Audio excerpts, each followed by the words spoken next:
Hi, today we are going to make candy roses, and to do that I'm using these Fruit Chews little fruit Tootsie Rolls. You could use regular Tootsie Rolls too if you want brown roses, but I have 3 here in the color of the rose that I'm making, and then I have lime so that we can have green for the leaves. Of course, leaves are optional, but I purchased this package so that I would have a selection of colors. And I think you can get them all one color if you want. But anyway, for each rose, this is what we need. I have a treat stick, and it really doesn't matter. Lollipop stick, what size, whatever you want to use. I'm working on some parchment paper, and I really think it's important that you wear food-safe gloves for this project. I'm not doing that today because I can't figure out how to film and it makes sense with these gloves in my way. But if you do not wear gloves, you will get your fingerprints on the candy. So I believe that's all we need. To begin, let's just open our candy. And this will mold very easily just with the warmth of your hands. And I'm just stretching this out a bit. Basically what we're doing here is using candy as if it were polymer clay. That's all we're doing. And I'm just going to stretch this out a little bit. Now you can cut this. I'm just going to rip mine. And I'm just going to make it into 4 pieces.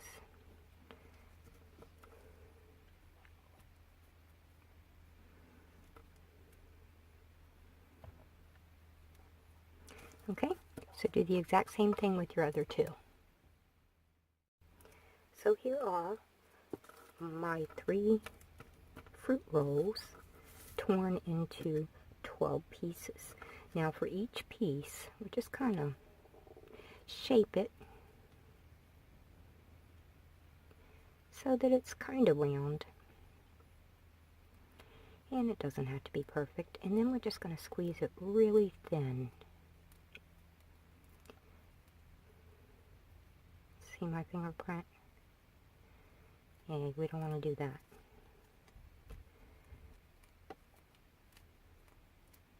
So there we go. Now we're going to do that with the remaining 11 pieces, just like that one. Okay, here are all of my pieces of candy. Now, please notice that they're different sizes, they're different shapes. None of that matters, so please don't stress over trying to get perfectly round, identical pieces of candy here. So now let's open up our lime. And for this one, I'm just going to pull a small piece off of it.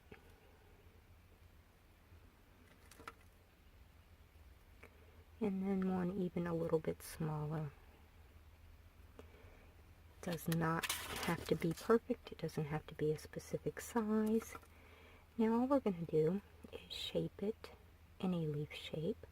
Now if you want to put veins in your leaves, just use a toothpick and draw veins in your leaves. That's what you want to do. I'm going for the more simple version. And just kind of making it sort of a leaf shape. You really can't do this wrong. It's going to be really cute no matter how you do it. So make a leaf with your other piece as well.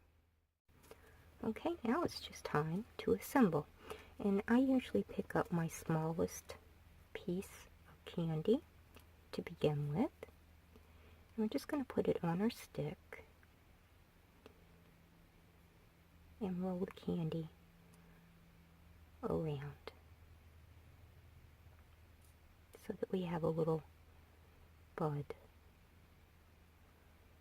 Now, I'm not bothered by that stick showing there. If you are, then just put a little piece of this candy down on top of the stick so you don't see it. So we have that piece on. Now I'm going to pick up another one, and I'm going to place it so that this part centers up with the next piece of candy,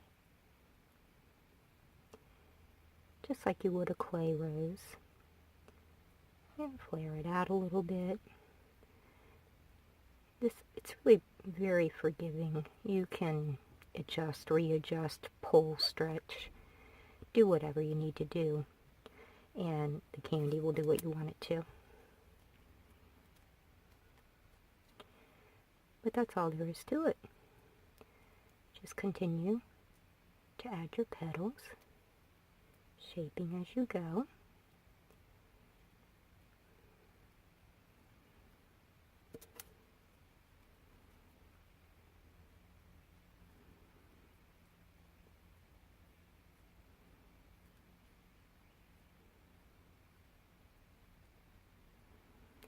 And just keep going. Now, you don't have to use 12 pieces of candy. You could just use a couple of pieces or so and make it into a bud. You could use these much smaller if you want to make smaller roses. You could also make them much bigger. Make them large enough to fit on top of a cupcake if you want. These can be used for cake decorating. Now this is really going to soften up from the heat of your hands and if it's warm in the room. But once you get finished making it the way you want to and you sit it down and leave it alone, it will get firm back to its original firmness. Now you can pinch in your petals if you want, and I take breaks because, like right now, this guy is getting so soft, it's droopy. So let me let this one rest and I'll come back. Okay, I think it's back where I can actually work with it again. But really, this is all there is to it. Put on more, put on less.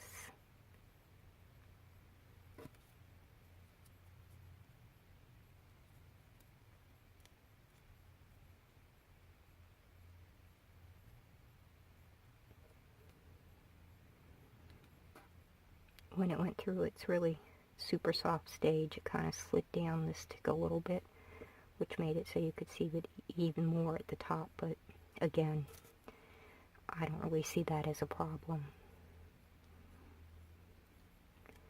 But if you do, just make sure you cover it.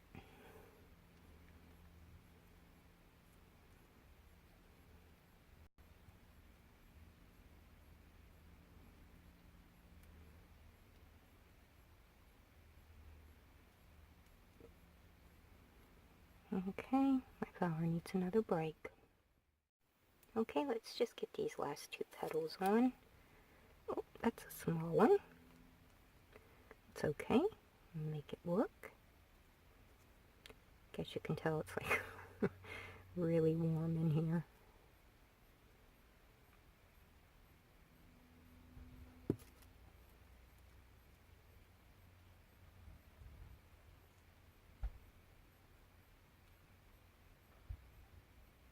Okay, so here is my rose.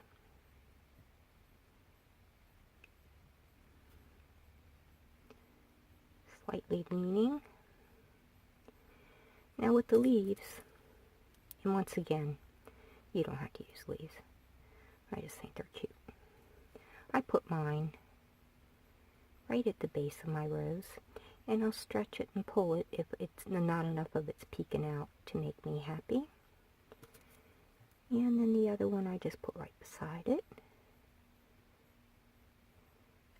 And once again, if you want the veins in your leaves, just use a toothpick and scratch those in. But there you go. So here is the rose, now that it has had a chance to firm up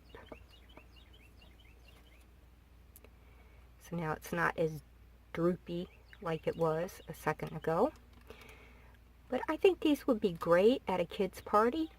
It could be a little craft. You could show them how to do them, how to make them, and then they could take them home.